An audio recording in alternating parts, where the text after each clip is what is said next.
This is King Edward VII. The king enjoyed making love so much so that he literally designed a sex chair, where he could be with more than one woman at the same time. That sounds creepy, right? You're probably wondering how this chair actually worked, right? Well, we'll talk about that later in the video. It would be an understatement to say that there aren't some rather scandalous skeletons in the royal family's closet. Edward had at least 50 mistresses. His favorite mistress in London was Alice Keppel, who just happens to be Camilla, King Charles' wife, Duchess of Cornwall's great-great-grandmother. Edward's love affairs resulted in scandals, grief, and divorces and were damaging to the reputation of the British monarchy. At his 1901 coronation, he even invited some of his royal concubines to sit in a pew in Westminster Abbey designated for the king's special ladies. They didn't call him Edward the Caresser for nothing. King Edward VII was born on November 9, 1841, at Buckingham Palace. He was the eldest son of Queen Victoria and the Prince of Wales. As the eldest son of the British sovereign, he was automatically Duke of Cornwall and Duke of Rothesay at birth. As a son of Prince Albert, he also held the titles of Prince of Saxe-Coburg and Gotha and Duke of Saxony. The Queen and Prince Albert were determined that their eldest son should have an education that would prepare him to be a model constitutional monarch. At age 7, Edward embarked on a rigorous educational program devised by Albert and supervised by several tutors. Unlike his elder sister Victoria, he did not excel in his studies. He tried to meet the expectations of his parents, but to no avail. Although Edward was not a diligent student, his true talents were those of charm, sociability, and tact. Benjamin Disraeli described him as informed, intelligent, and of sweet manner. Edward had to wait until he turned 59 before taking over the throne from his mother, and Victoria didn't give him much chance to practice. She blamed her son for the death of her beloved husband. In fact, Prince Albert, Queen Victoria's husband, contracted typhoid and died after rushing to discipline Edward over his affair with an actress. As a result, Edward had a lot of time on his hands, which he spent watching and playing sports, eating, drinking, and causing more scandals. He later became King Edward VII and is the great-grandfather of Queen Elizabeth II. The man loved two things in life: eating and the ladies. He was the British king from 1901 to 1910. With only a few actual duties in the government of the British Empire and an enormous amount of influence and money at his disposal, the young prince had a blast. Edward quickly earned himself a reputation as a playboy prince who loved to gamble, eat, and drink. Edward was nicknamed Dirty Bertie and Edward the Caresser because of his insatiable intimate drive. He lost his virginity to an Irish actress. His mother, Queen Victoria, had hoped Bertie would take after his father, Prince Albert, and grow into a staunchly moral man. However, it was not to be. When Edward was 19, his parents had shipped him off to serve in the British Army to serve a tour with the Grenadier Guards at the Curragh, near Dublin in Ireland, in the hope to curb his wildly behaviours. But if anything, it only kickstart the most wild of addictions in him.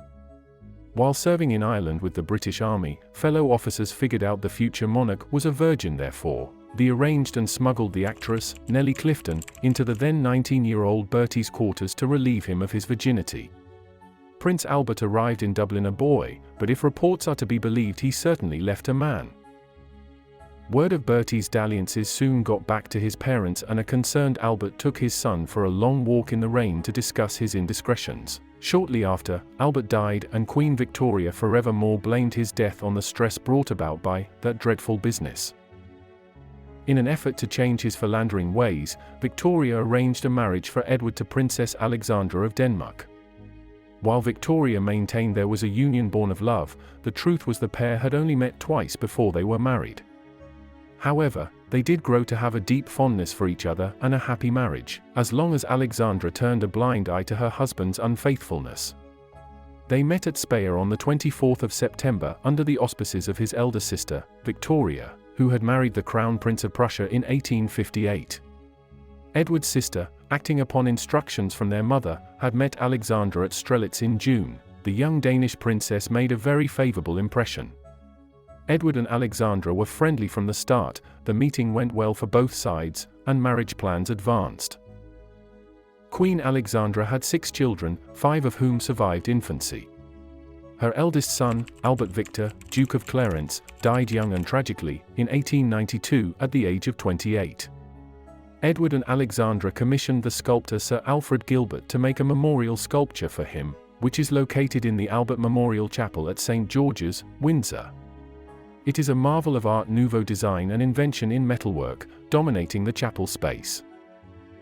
It's highly unlikely Alexandra ever had a turn in Bertie's love chair. But marriage was never going to tame Bertie, he was just getting warmed up. Edward loved the prostitution of 19th century Paris. The best city in the 19th century to enjoy life to the fullest was Paris. In 1864, the 23-year-old prince visited Paris and left his mark in the French capital. Paris, at the end of the 19th century, was a place to be.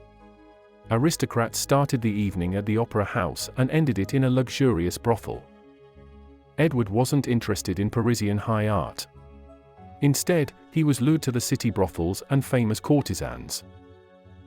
The young prince was one of the first sex tourists.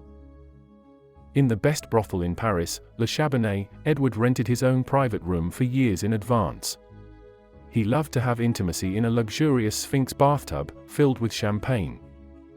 Over the years, Edward put on substantial weight. King Edward VII enjoyed enormous meals from a young age.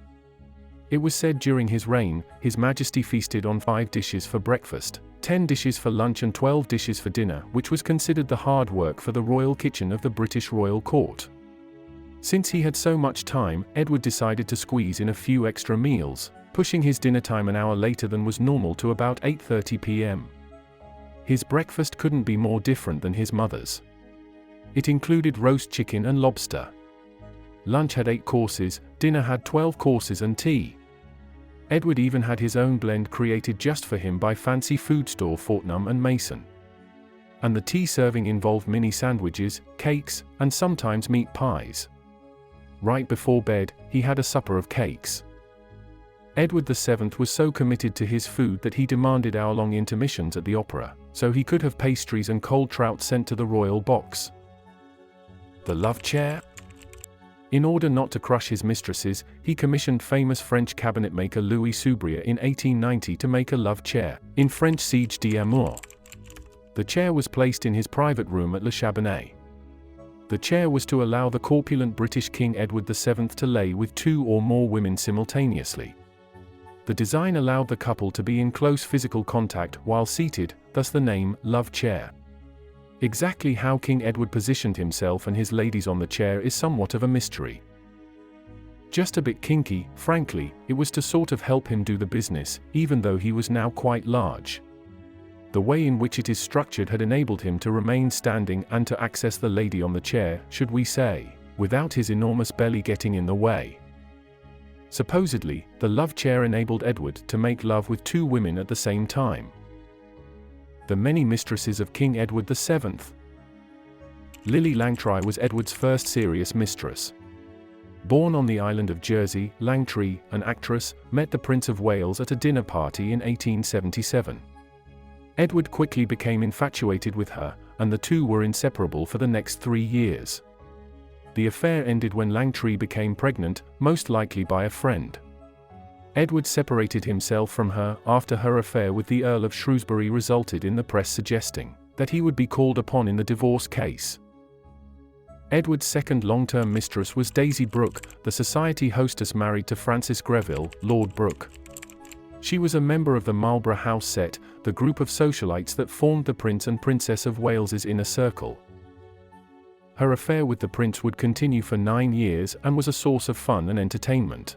Alice Keppel, Edward's final mistress, is without a doubt the most infamous, due to her being the Duchess of Cornwall's great-grandmother. Keppel met the king in 1898 at the age of 29, and despite a 26-year age gap, quickly won him over. Instead of paying her directly, Edward gave her shares in a rubber company, which earned her the money needed to finance a royal lifestyle. He preferred Keppel to Brooke, as she was far more discreet and useful in his working life. When Edward became king in 1901, Keppel held a prominent role at court and often went between the king and his ministers. Alexandra allowed Keppel to come to the king's bedside when he was dying, though she had to be removed due to hysterics. Once he had passed, she and her family left Britain. The rest of the mistresses were short-term and were said to be approximately 50. That's it for today. Like, leave comment and subscribe.